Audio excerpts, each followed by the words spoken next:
बिस्मिल्लाहिर्रहमानिर्रहीम। अस्सलाम वालेकुम। आप देख रहे हैं अलिफ न्यूज़ और मैं हूं आपके साथ माजिद अली। शामिल करते हैं पाकिस्तान और दुनिया भर से ब्रेकिंग न्यूज़ हेडलाइंस।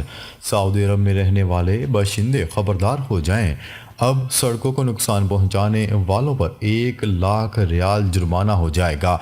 अवामी सहूलियात के तहफ़्फ़ुज़ के कानून के तहत मुतारफ़ करवाए गए नए ज़वाबित के मुताबिक इन अफराद पर 1 लाख रियाल का ज़्यादा से ज़्यादा जुर्माना किया जाएगा जो जानबूझकर अवामी सड़कों या सैलाबी निकासी के निज़ाम को नुकसान पहुंचाते हैं। नए कानून के तहत सड़कों को जानबूझकर ब्लॉक करने या रुकावट डालना भी काबिल जुर्माना होगा। ये ज़वाबित जिनका मकसद अवामी बुनियादी ढांचे की हफाजत और बिला तातुल खिदमात को यकीनी बनाना है, खिलाफ वर्जियों के लिए सख्त सज़ाएँ मुकर्रर की गई हैं। अगर अफराद का कोई ग्रुप खिलाफ वर्जी का ज़िम्मेदार है तो वो इज्तिमाई तौर पर जुर्माना बर्दाश्त करेंगे।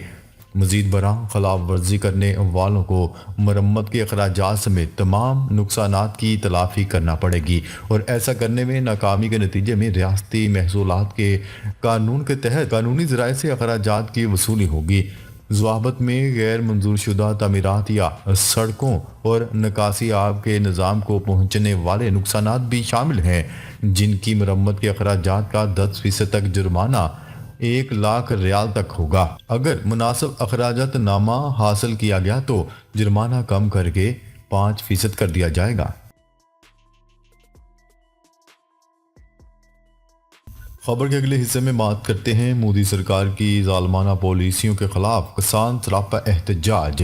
भारत में मोदी सरकार की किसान दुश्मन पॉलिसियों के खिलाफ किसानों का मुल्क गिर एहतजाज जारी। भारतीय मीडिया के मुताबिक भारतीय रियासत हरियाणा और पंजाब के किसानों के हकूक़ के लिए जदोजहद जारी है। किसान यूनियंस और हुकूमत के मुज़ाकरात नाकाम होने के बाद दिल्ली चलो तहरीक रेल रोको तहरीक में तब्दील हुई और आज पंजाब बंद की काल दी गई है। पंजाब बंद की काल किसान मजदूर मोर्चा और किसान संगठन मोर्चा के जानिब से जगजीत सिंह डालेवाले के हक में दी गई है, जो 1 माह से ज्यादा अरसे से भूख हड़ताल पर हैं। पंजाब में आज सुबह 7 बजे से शाम 4 बजे तक मुकम्मल हड़ताल होगी। तमाम सड़कें ब्लॉक हैं, बाजार और कारोबारी मराकज बंद हैं और सड़कों से ट्रैफिक गायब है। रियासती हुकूमत की जानिब से सिक्योरिटी सख्त कर दी गई है और अहम जगहों पर फोर्सेस के एहलकारों की अजाफी नफरी तैनात कर दी गई है। किसानों ने टूल प्लाजा पर धरना देने का ऐलान किया। पंजाब यूनिवर्सिटी और गुरु नानक यूनिवर्सिटी ने हड़ताल की काल के बायस इम्तिहानात मुलतवी कर दिए। पंजाब बंद की काल की हमायत में मंडियों में फल और सब्जियों की फराहमी बंद होगी। दूध फरोश भी सड़कों पर नजर नहीं आएंगे। निजी और अवामी बसें सड़कों पर नहीं चलेंगी क्योंकि किसान यूनियन ने 200 मकामात पर पहिया जाम और 50 मकामात पर रेलवे पटरियां ब्लॉक करने का ऐलान किया है। किसान तंजीमों की जानिब से 13 ज़रई इस्लाहात के नफाज का मुतालबा किया जा रहा है, जिनमें तमाम फसलों के लिए कानूनी जमानत भी शामिल है। खबर के अगले हिस्से में बात करते हैं। नेतन्याहू के दफ्तर ने हमास के साथ महदूद मुआहदे की रिपोर्ट की तरदीद कर दी। इजरायली वज़ीर आज़म नेतन्याहू के दफ्तर ने एक मीडिया रिपोर्ट को मुस्तरद कर दिया जिसमें दावा किया जा रहा था कि इनकी हुकूमत और हमास अमरीका के नौमुंतखब सदर डोनाल्ड ट्रंप के हलफ बर्दारी से कबल खैर सगाली के इजहार के तौर पर महदूद जंगबंदी के मुआहदे पर राजी हो सकते हैं। इसराइली खबरसा इदारे की रिपोर्ट के मुताबिक दावा किया गया था कि दोनों फ्रीकैन डोनाल्ड ट्रंप के 20 जनवरी को होने वाले इफ्तिताही तकरीब के लिए एक छोटी डील में दिलचस्पी रखते हैं, लेकिन इसने तफसीलात फराहम नहीं की। नेतन्याहू के दफ्तर ने इस रिपोर्ट को मुकम्मल झूठा करार दे दिया। टाइम्स ऑफ इसराइल ने भी एक नामालूम सीनियर अरब सफारतकार के हवाले से रिपोर्ट की तरदीद की है। इस माह के शुरू में एक बार फिर गजा मुआहदे के बारे में बातचीत के गर्मा गर्म होने के बाद इसराइली हुकूमत और हमास इस हफ्ते किसी पेशरफ्त की कमी का इल्ज़ाम लगा रहे हैं। खबर के अगले हिस्से में बात करते हैं। तैयारा हादसे पर रूस की माजरत के बाद अजरबैजान के सदर का सख्त जवाबी बयान। काजाकिस्तान में अजरबैजान के तैयारा हादसे के हवाले से रूस के सदर व्लादिमीर पुतिन की माजरत के बाद अजरबैजान के सदर ने भी बयान जारी कर दिया और रूस पर शकूक व शुबाहत का इजहार किया। गैर मुल्की खबरसां इदारे रॉयटर्स की रिपोर्ट के मुताबिक अजरबैजान के सदर का कहना था कि हादसे के शिकार तैयारे को रूस की सरजमीन से होने वाली फायरिंग से नुकसान نقصان پہنچا۔ آذربائیجان نے نشریاتی ادارے کے مطابق صدر الہام علیوف نے کہا کہ 38 افراد کی زندگیاں چھیننے والے المناک حادثے کا شکار طیارہ روس کی طرف سے ہونے والی فائرنگ کا نشانہ بنا۔ انہوں نے کہا کہ اس بات پر افسوس ہے کہ روس میں چند حلقوں نے آذربائیجان کے مسافر طیارے کے حادثے سے متعلق حقائق چھپانے کی کوشش کی اور حادثے کی وجوہات پر جھوٹا بیانیہ پیش کیا۔ قبل ازیں ہفتے کو روس کے صدر ولادیمیر پوٹن نے آذری صدر کو فون کر کے طیارہ حادثے پر معذرت کی تھی اور روس کی سرزمین پر طیارہ حادثے پر افسوس کا اظہار کیا تھا۔ آذربائیجان کے طیارہ حادثے پر یوکرین اور امریکی حکام نے دعویٰ کیا تھا کہ روسی ایئر ڈیفنس کی فائرنگ سے طیارہ گر کر تباہ ہو گیا ہے، اور اسی طرح کا بیان آذربائیجان کے حکام کی طرف سے بھی آیا تھا۔ دوسری جانب روس نے اس تاثر کو رد کیے بغیر اسے قبل از وقت قرار دیا تھا اور کہا تھا کہ اس حوالے سے انکوائری کے بعد حقائق سامنے آئیں گے۔ خبر کے اگلے حصے میں بات کرتے ہیں اسرائیل کے چند گھنٹوں میں 3 ہسپتالوں پر حملے۔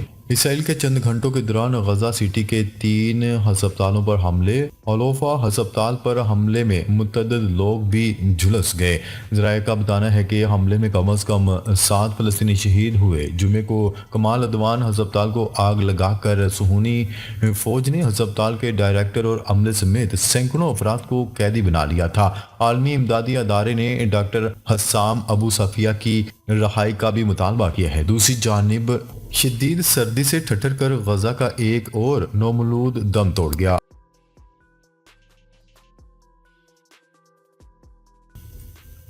خبر کے اگلے حصے میں بات کرتے ہیں شام میں عبوری حکومت کا 4 سال بعد انتخابات کا عندیہ۔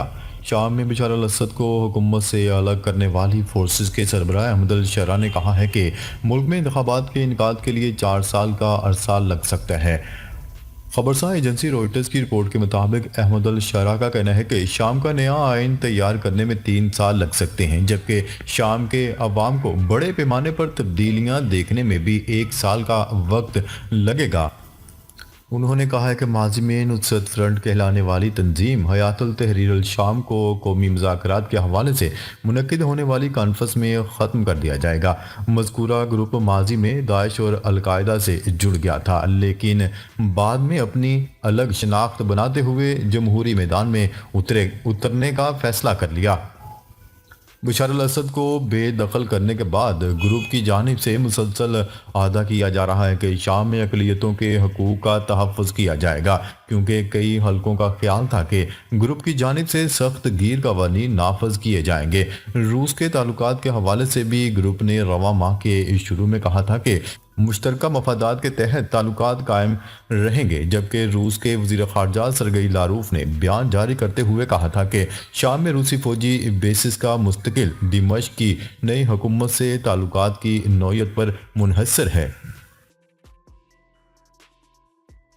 خبر کے اگلے حصے میں بات کرتے ہیں تشرین ڈیم پر جھڑپیں، شام کا ایک شہر ہفتوں سے بجلی اور پانی سے محروم۔ ترکیہ کی سرحد پر واقع شامی کرد شہر کوبانی ایک انسانی صورتحال کا سامنا کر رہا ہے، جسے شمالی اور مشرقی شام کی خود مختار انتظامیہ کے اہلکار مشکل صورتحال قرار دیتے ہیں۔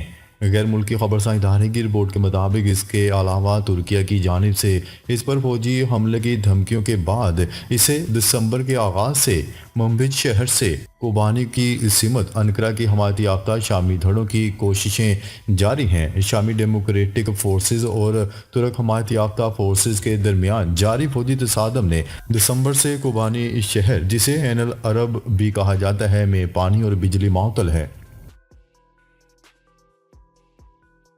خبر کے اگلے حصے میں بات کرتے ہیں جنوبی کوریا کے سابق صدر یون سک یول کے خلاف تحقیقات کرنے والی ٹیم نے وارنٹ گرفتاری جاری کرنے کی درخواست کر دی۔ غیر ملکی میڈیا کی رپورٹ کے مطابق جوائنٹ انویسٹیگیشن ہیڈ کوارٹر کے بیان میں کہا گیا ہے کہ ملک میں مختصر مدت کے لیے مارشل لا لگانے پر سابق صدر یون سک یول کے وارنٹ گرفتاری جاری کرنے کی درخواست کی گئی ہے۔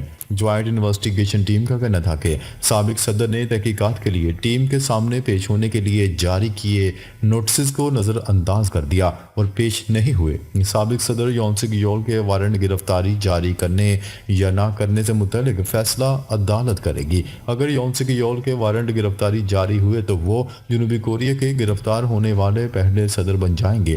ناظرین، اب تک کے لیے اتنا ہی۔ مزید خبریں لے کر بہت جلد آپ کی خدمت میں حاضر ہوں گے۔ تب تک کے لیے اپنا خیال رکھیے گا۔ اللہ نگہبان۔